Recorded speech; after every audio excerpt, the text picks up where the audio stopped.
خايف إنه حتى لو كانت البلد تخطخ عشان الكرسي يقعد هو ونخرب فيها ونخليها كهن، ونخليها ايه يا دكتور مصطفى؟ كهن، بلد كهن. انا فيها لحد ما اموت. المقاتل لا ينسحب، لا ينسحب. ربنا في القوات المسلحه ما نعرفش غير ان احنا ننفذ هذه التوجيهات طالما هي صادره من صاحب القرار. اصطدام قطارين برود الفرج، ارتفاع مصابي حادث قطار من المنصوره ل 22 شخص. سكه حديد تعبانه، وطرق تعبانه، ومواني تعبانه، كله تعبان. قطاري ركاب، اصطدام قطار قادم من اسوان بقطار قادم من سوهاج. قطر ضرب عربيه مات 4 وفي 4 مصابين. فبدات من اول يوم ما اتعينت عملت خطه لتطوير هيئه سكه الحديد قطاع كبير جدا من قطاعات وزاره النقل وهي سكه الحديد المصري. السكه الحديث تعلن وفاه 4 اشخاص في حادث قطار الصعيد. احنا ليه رفعنا التذاكر في هذا التوقيت؟ سكه الحديد مصر عملت لها خطه قصيره الاجل وخطه متوسطه الاجل وخطه بعيده الاجل. 3 أشخاص لقوا مصرعهم في حادث تصادم قطار ونش. خط طنطا زقازيق بورسعيد في عربيتين مكيفتين انفصلتا عن القطار. تفاصيل خريطة قطار السويس ومفاجأة حول سبب. احنا بالمناسبه كامل اسمح لي ان انا ارقيك في رتبه الفريق. كل التعازي لاهالينا في المنوفيه. فدى مراسلنا بوقوع حادث تصادم بين سيارة ميكروباص وأخرى نقل على الطريق الإقليمي بمحافظة المنوفية. يعني حضرتك عايز تحصر الأزمة في خطأ بشري قام به السائق. كل الحوادث اللي بتحصل دي في نفس الطريق كل السواقين شاربين مخدرات. لو الطريق عظيم كان بيان مجلس الوزراء النهارده يبقى ليه؟ يقول لك انت غير مؤهل. مين قال لك ان انا غير مؤهل؟ انت بتحكم على حاجه انت ما تقدرش تقيمها.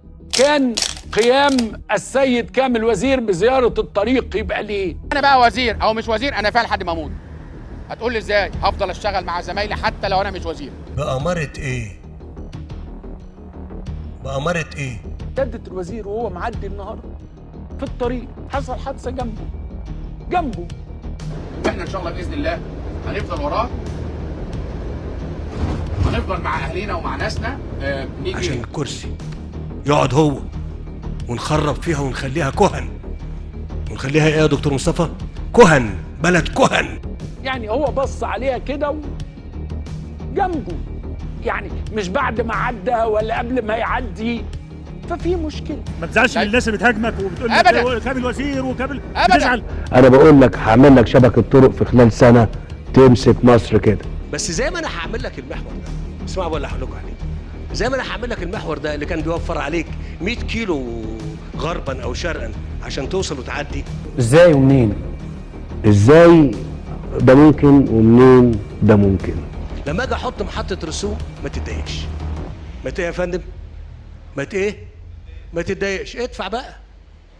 ايوه ادفع. هي ما فيش حاجه من كده ببلاش، ما فيش ببلاش خلاص. اسعار التذاكر في وسائل النقل في مصر غاليه؟ لا لا لا لا, لا يا استاذ احمد. هل هي غاليه فعلا؟ لا يا استاذ احمد، لا يا استاذ احمد. هل وارد في تخفيضات؟ زي ما قلت لحضرتك ان انا ممكن اروح ان انا اغلي التذاكر. معقوله؟ وان شاء الله في شهر 7 هنعيد حساباتنا، لان زي ما قلت للاستاذ احمد المرتبات هتترفع السولار في ظل الاسعار والغلاء والارتفاعات وارد نعمل تخفيضات ولا لا؟ فعلا كنا عملنا دراسات عشان نرفع التذاكر على 4 سنوات. بس المهم ايه؟ الاهم الإيراد من غير لك ايه التضحيه بكامل الوزير. ما الجريمه اللي عملها كامل الوزير علشان احاسبه هذا الحساب؟ انت بتشتغل خطا وقع غصب عنك مفيش مشكله. ضمير البني آدم نفسه يرفض نعته بمثل هذه الأوصاف. يوم ما تم تعيين كامل وزير قلت دي أسوأ شغلانه في مصر. يعني الله يكون في عونه الصراحة. من اكثر الداعمين للسيد كامل الوزير. فاكر حضرتك اول ما تعينت انا قلت لحضرتك ايه؟ ضلمه فيها قط بيجري وبتقول له امسكه كامل يا وزير، وهذا ليس دفاعا الحقيقه عن كامل الوزير. هل انا ابرئ كامل الوزير من المسؤوليه؟ يعني حكم ضميرك يا اخي. لكن الحقيقه ان النظام ده لازم يرحل، واولهم السيسي اللي اتقع عليه المسؤوليه زي ما قالت الاستاذه لميس. لا ده يبقى كده بعد تقرير هذه اللجنة احنا اللي غلطانين، لأنه بعد إذن حضرتك يعني هذا الطريق تقع به الحوادث كل يوم. الفاروق عمر قال لو تعثرت بغلة في العراق لحسبت عليها لسئلت عنها. لازم يمشي لأن الحال البلد بقى صعب جدا. وأنا مش هقول الجملة التاريخيه القاتله اللي هو ان تاتي متاخرا خير. لا لا لا لا لا لا, لا. ان تاتي متاخرا غلط. كل ما تغضب تعمل ايه؟ تشتغل اكتر. كل ما تغضب تشتغل اكتر. كل ما يجرحوك تشقى اكتر. كل ما يطولوا لسانهم عليك تنجح اكتر. في مصر لا يعرف احد المحافظ ولا رئيس المحليه ولا لا لا لا لا, لا. في مصر بيجيبوا من الاخر. وبعدين سياده المحافظ داخل العزب عربيه بورش. ده كلام برضه اهو يا جماعه. ده كلام يا جماعه. هو احنا عندنا في المحافظات يا دكتور مصطفى بنوزع المحافظين عربيات بورش برضه؟ ما ينفعش يا جماعه.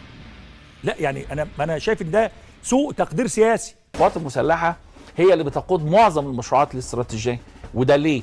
لان الدنيا ضلمه ومفيش غير هم. ما تقعدوش تتفلسفوا، ما فيش حد تاني. اللواء خيرت بركات رئيس الجهاز المركزي للتعبئه العامه والاحصاء. السيد اللواء اركان حرب مختار عبد اللطيف رئيس مجلس اداره شركه النصر للكيماويات. اللواء عصام البدوي رئيس شركه السكر والصناعات التكامليه. الشركه المصريه للتعدين. اللواء عبد السلام شفيق رئيس مجلس الاداره. سياده اللواء الدكتور المهندس علاء ناجي رئيس مجلس اداره والعضو المنتدب لشركة قها للأغذية. العميد محمود السعدني الرئيس التنفيذي للشركة المصرية للحوم والدواجن. اللواء محمد الزلاط رئيس هيئة التنمية الصناعية. سيادة اللواء مهندس محمد يحيى رئيس مجلس الإدارة والعضو المنتدب لشركة مياه الشرب والصرف الصحي. اللي يقول لك يرحل المجلس العسكري، ومامتك اللي هتيجي تحكم البلد، مامتك اللي هتيجي تحارب الإرهاب، مامتك اللي هتيجي تصلح هي اللي هتيجي تبني. سيادة اللواء عصام نوار رئيس الاتحاد المصري للمصارعة. سيادة اللواء محمود بركات رئيس الاتحاد المصري للقوة البدنية. سيادة اللواء حازم حسني رئيس الاتحادين المصري والافريقي للرماية. سيادة اللواء جمال رشاد رئيس الإدارة المركزية للسياحة والمصايف. سيادة اللواء أركان حرب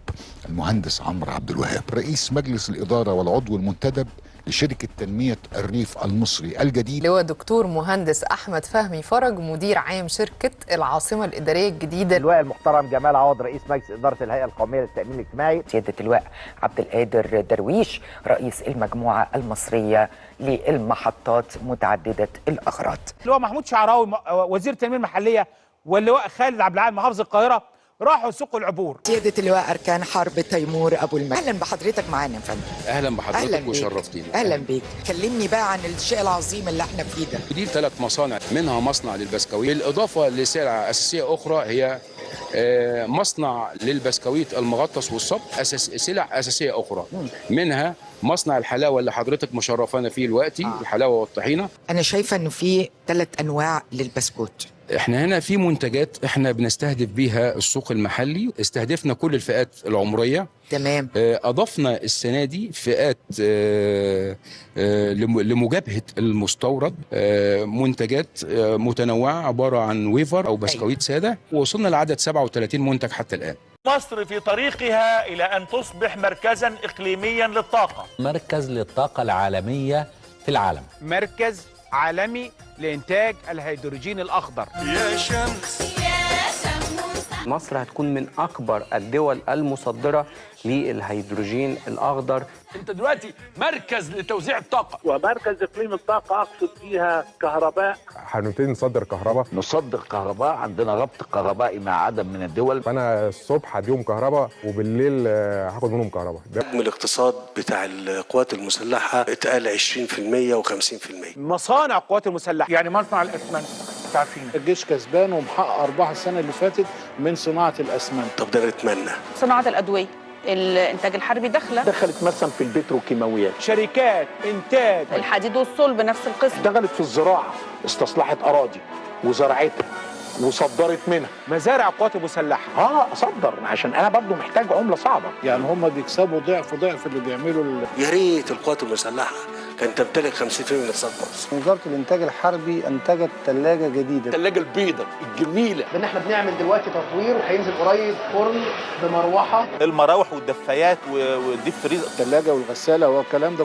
كل ده بيتعمل عادي. على فكرة أنا عرفت كمان إنهم عاملين تكييفات وماشية كويس قوي في السوق. ومفروشات، طماطم، بطاطس، بصل. هخلي حضرتك تشتري من عندنا إن شاء الله. كانتالوب، عايز بامية نظيفة موجودة، البامية، طماطم، فاصوليا موجودة، ملوخية، فراخ هتلاقي الفراخ، سمك هتلاقي اما بيعمل مزارع البيت. حضرتك لو اشتريتي من عندنا مره هتجيبي نفسك من القاهره هنا عشان تاخدي كل مره. زيت الزيتون ده هتلاقي زيت الزيتون ده احسن بتاع اسبانيا واحسن بتاع اليونان اللي هو بتاع القوات المسلحه. اما بيعمل لحمه، انا بقول لحضراتكم اللي جيشكم العظيم بيعملوا النهارده. القوات المسلحه واخده قد ايه؟ يا ريت القوات المسلحه كانت تمتلك 50% من اقتصاد مصر. بقول لك عارف؟ طب الميه، مشروب ميه المعدنيه صافي بتاع القوات المسلحه. الجيش اول ناس راحوا اشتغلوا عملوا مصنع ميه نظيفه. الكحك والبسكوت ايه تاني؟ والقراقيش وجبنه. الجيش بيعملوا فطير حلو قوي. يا حبيبي الجيش لازم يعمل مكرونه ولازم يربي مواشي ويربي فراخ. عملنا مصنع بتاع الصلصه في الواحات. بقول 1.5 ل 2%. في وزاره الانتاج الحربي. المهمة الرئيسية لوزارة الإنتاج الحربي هي تلبية احتياجات القوات المسلحة. يعني في ثلاجات وفي تكييف وديب فريزر وبوتاجاز وكلام زي كده، ليه؟ عندنا مصنع للمدافع. عملنا المدافع والقوات المسلحة خدت كفايتها من المدافع دي. طب والمكن ده موجود. طب هو خسارة، طب ما يشتغل. وليه؟ طب ما أنا أشغله في حاجة تانية. لا مؤاخذة، والله كله هيتحاسب، كله هيتحاسب، والله كله هيتحاسب.